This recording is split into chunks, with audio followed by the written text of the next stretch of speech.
तुझे अज़मत जे मथा घोर घर बार कया मुझा मिठा मोहम्मद केड़ा केड़ा नबी अकरम सल्लल्लाहु अलैहि वसल्लम जे इज्जत ए नामूस खतवन मतलब कुर्बान थन जे तैयार आयो हाथ मथे करो माशाअल्लाह तो वडी आवाज सा चो ना सुभान अल्लाह जेस्ते मां चवा यो थल हाथ मथे करो माशाअल्लाह के जो मथे न होजे मथे मथे माशाअल्लाह मथे जे झंडा लहरा पाइन जे मां यो थल चवा मुजा मिठा मोहम्मद के जो मथे न होजे हथन के मथे करे हथन के लहरायो माशाअल्लाह तू जे अज़मत जे मथा घोर घर बार कया मुझा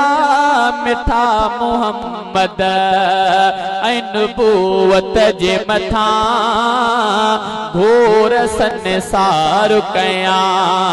मुझा मिठा मोहम्मद मुझा मिठा मोहम्मद तुझे अज़मत जे मथा घोर घर बार कया गुनगार आयो डिंगा आयो डाढ़ा किना को जड़ा सफा आयो सादा गुनगार आयो डिंगा आयो डाढ़ा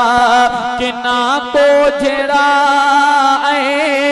सफा आयु सादा मगर वचन आहिने अवां सा वफा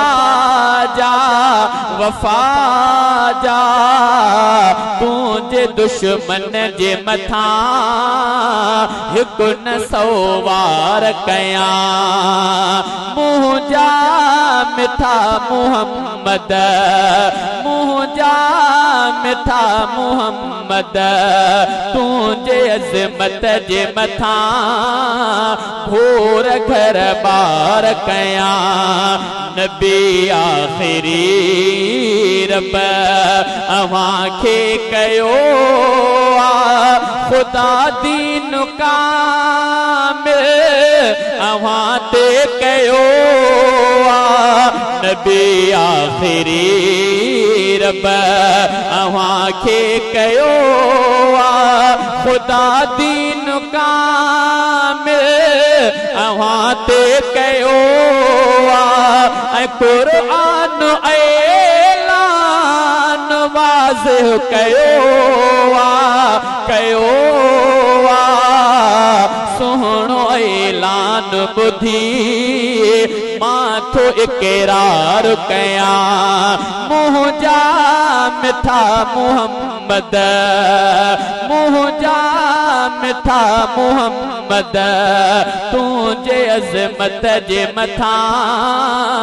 घोर घर बार कया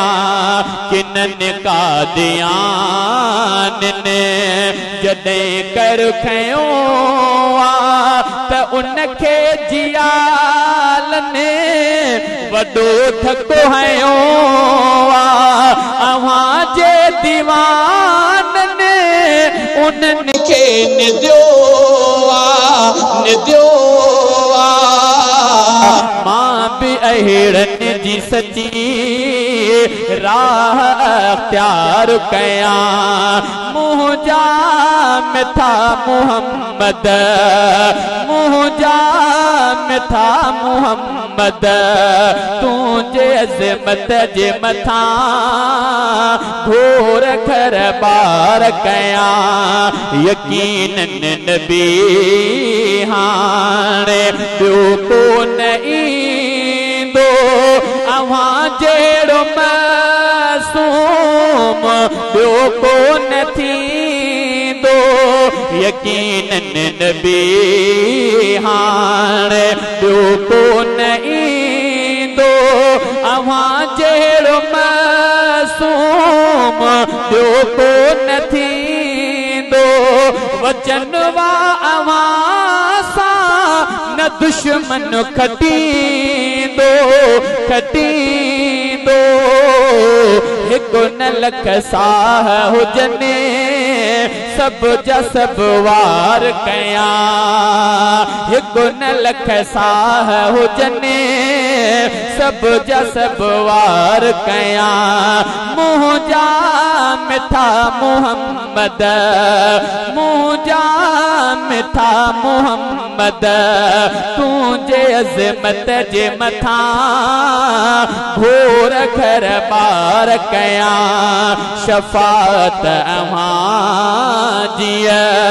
जो हक़दार थी शल हुते मुर्तज़ा जी बेकासार थे शल अवा बस सुञाणो वने पार थी शल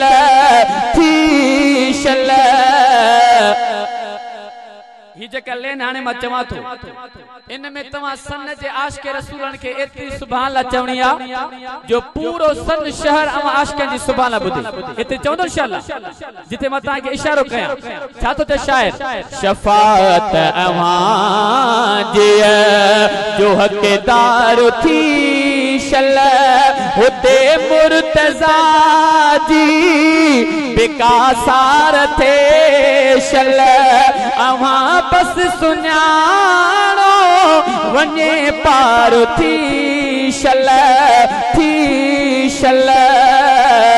थकत दे वींदा लही शाल दीदार कया ओ थकत दे वींदा लही शाल दीदार कया मुंहिंजा मिठा मोहम्मद मुंहिंजा मिठा मोहम्मद तुझे अज़मत जे मथा घोर घर बार कया।